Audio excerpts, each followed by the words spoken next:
ready to learn how to do the Iverson crossover, you're watching the right video. Pay close attention now as I elucidate the specific details of this vicious move. The Iverson crossover starts out with a hesitation dribble, followed by a drop and dart in the direction that you're faking. At this point, you're going to cross the basketball over in front of you with your fingers below your knees and explode in the other direction. Now I'm going to break this move down in a little more detail. You can get the basketball over to the hesitating position one of two ways. You can either perform a push-out dribble, or you can perform a change of direction dribble. Now while you hesitate with the dribble, be certain to keep your hand on top of the basketball. If your hand's underneath it, that'll be a carry, and that's an illegal dribble. Another thing to point out is that your arm should be somewhat straight. Now if there's a little bit of bend in it, that's okay. The main thing is to get the basketball out to the side of your body. This wide ball position is an essential element of selling this move, so push it out wide. While you hesitate, you're going to drop your body low while darting in the direction that you're faking. Now notice, when I'm in this position, my knee is close to the floor. This is how not to do it. You notice how this knee is up? You'll have a harder time selling your fake with this knee up. This is much more believable. You want to make the defender believe that you're going to explode in this direction. As you drop and dart in the direction that you're faking, your chest should be over your knee. If you're upright, you're doing it wrong. You need to drop your shoulders and get your chest over your knee. Now another paramount point to point out is that while you're in this position, it's vital that you look in this direction. This will help you sell your fake.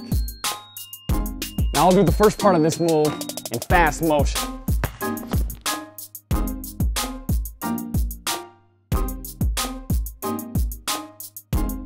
It's vital that this crossover dribble is quick and powerful. It needs to make its way from this side all the way over to this side. Now since I crossed the ball over hard and it made its way all the way over to here, I'm now at a position where I can shield the basketball from my defender. So at this position, I can either pull up for a jump shot or I can accelerate off the dribble. If you cross the ball over and it only makes its way to around this area, that's a weak crossover, and your lack of effectiveness will be apparent.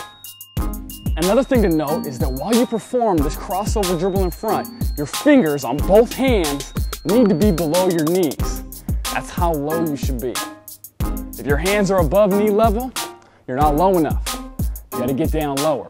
This will also help you drop your shoulders, because as you explode out of your move, your shoulders need to be in this dropped position. You don't want to raise up. If you raise up, you may lose an advantage. Now I'll do this move in fast motion.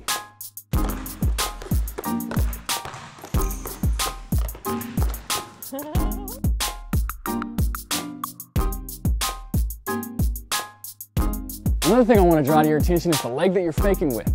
Now as you cross the dribble over in front of you, you're going to be stepping across with that same leg. Performing this crossover step will put you in position to cover as much distance as possible off your crossover dribble. The footwork of a proper drop and dart will enable you to do this in a smooth and quick fashion. Now I spoke earlier about the drop and dart, and that when you drop, your opposite knee should also drop. When done correctly, this drop and dart will naturally drag your back foot and put it in a position to push off as you explode out of your crossover. Notice how the side of my shoe is momentarily rotated away from the floor. This foot drag should naturally occur when the drop and dart is performed correctly. If your foot doesn't drag, your drop and dart needs work. To maximize your effectiveness with this move, it's essential to have rhythm with your drop and dart footwork. Notice that my back foot comes in contact with the floor slightly before my front foot. Don't be stiff. Have rhythm. Now one technique that can be used to help you sell your fake is the arm swing with your opposite arm. This arm can be used to accentuate your fake, but it's not necessary. You can do the Iverson crossover with or without an arm swing.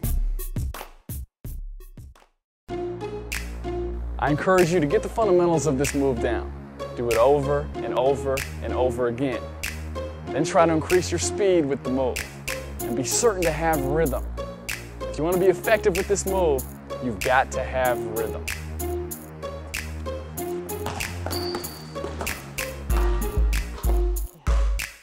If you're serious about building your Iverson Crossover, I recommend that you get on the Iverson Crossover workouts. This special volume is available at Superhandles.com and includes 3 workouts that have been specifically designed to prepare your Iverson Crossover for actual game situations. In addition to the Iverson Crossover, these workouts also hone your shooting. Just so you know, each of these new workouts can be implemented in the new Superhandles Advantage programs that are coming out in November of 2012. This move is tremendous. It's Allen Iverson's signature move.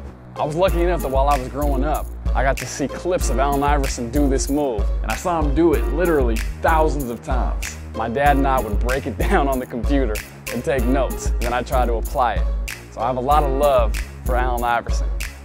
Other players who have effectively used this move include Kobe Bryant, Grant Hill, Jason Williams, Jamal Crawford, Chris Paul, and Derrick Rose. It's an exciting move. Thank you for watching this video.